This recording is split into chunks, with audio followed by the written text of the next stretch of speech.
Well, teams of international scientists are looking to put the first privately funded robotic vehicle on the moon. One of the groups in the running is PT scientists, and they're testing their rover in the deserts of Qatar as part of their bid to clinch the $20 million Google Lunar X Prize. Now, to win, it has to make it to the lunar surface, drive 500 meters, and then it has to send pictures back to Earth. Well, Robert Bohm is the CEO of PT Scientists. He's joining us here in our Doha studio along with the rover. If you can just explain to us how it works, how it operates, and just tell us a little bit about it. Okay, yeah, hello. So that's our rover that we brought with us. That's the Audi Lunar Quattro, as we call him. He still needs a nickname. And that's the fourth generation of a rover that we've developed. And you know how it works? It has four wheels and it can turn 360 degrees on the spot. Right. And what we did is, we went to the desert and tested it here and wanted to understand, how it can cope with the heat and environment here in Qatar. And what did you find when you tested it in the desert? Yeah, it was really interesting for us because, some locals helped us to finding out really, really interesting spots here in the desert where you have different kinds of soil, like the really soft ones that you can find on dunes or more harder ones, which, have like a harder crust, but also soft underneath.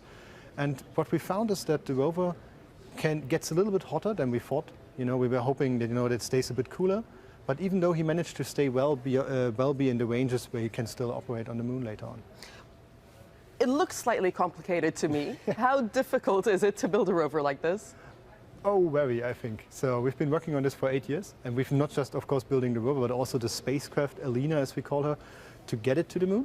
So that's really two very complicated pieces of technology. And it contains a lot of electronics that that have to withstand the environment on the moon, like temperature changes of 300 degrees Celsius to, I think it's 100 plus 120 degrees to minus 180 radiation, which is much, much stronger than on Earth. So it can be complicated. So with all these challenges that it's going to be facing on the moon, how do you ensure that it's prepared?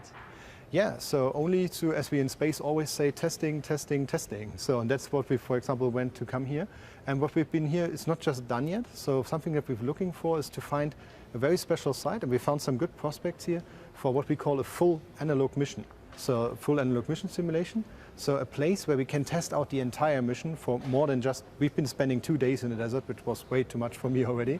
But the idea would be to spending almost like 11 days in the desert and really see of how all the components can be remotely controlled, not just by a team locally, but like maybe a team in Doha or even maybe from Berlin remotely, and then controlling parts.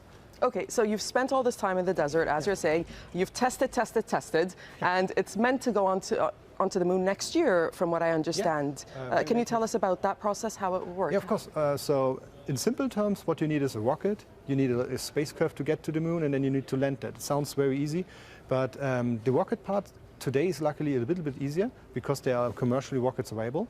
What we did is we had to choose one rocket out of many. And in our case, what we've selected was an American rocket, which is a private one. And from there on, we've been sent to Earth orbit.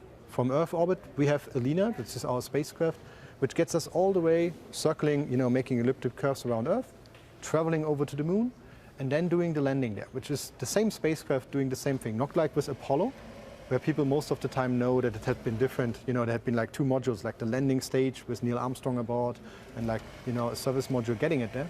But it's just one spacecraft.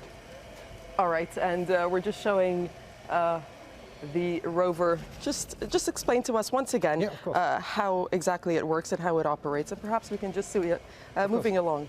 Yeah, so what you can see here is that the rover can, turn 360 degrees on the spot. That's one of its features. So normal space rovers that you have known and seen in the past, they have like 6 to 8 wheels. But the special thing is that this rover only has 4 wheels and thus can make these rotations, which is really good for not getting stuck. Because even though, it's an Audi, there is no car service company coming to help you once you get stuck on the moon. It's 400,000 kilometers away. So what you're saying is that the 4 wheels actually really make a difference? Yeah, of course, a lot of difference. It's much lighter because you don't have like 6 to 8, but also you have more maneuverability. That's something we tested also in the desert. So we tried, to climb up certain slopes. And there's some learnings that we did. Of course, tests always, somehow work and some don't. And something that we've learned, for example, which we still have to figure out, is that the rover kind of seems to climb certain slopes, which are complicated, better backwards than forwards. So we have some theory why this is, but something that we have to test out later on. And just finally, tell us once more when it will actually be heading to the moon next. Of course, next year. Is there a time period? The earliest opportunity that we have is November 2017. November 2017. All right. Well, I'm sure we'll all be watching out for it. We thank you very much, Robert, for joining us and explaining to us about this rover. Thank you very much. Thank you.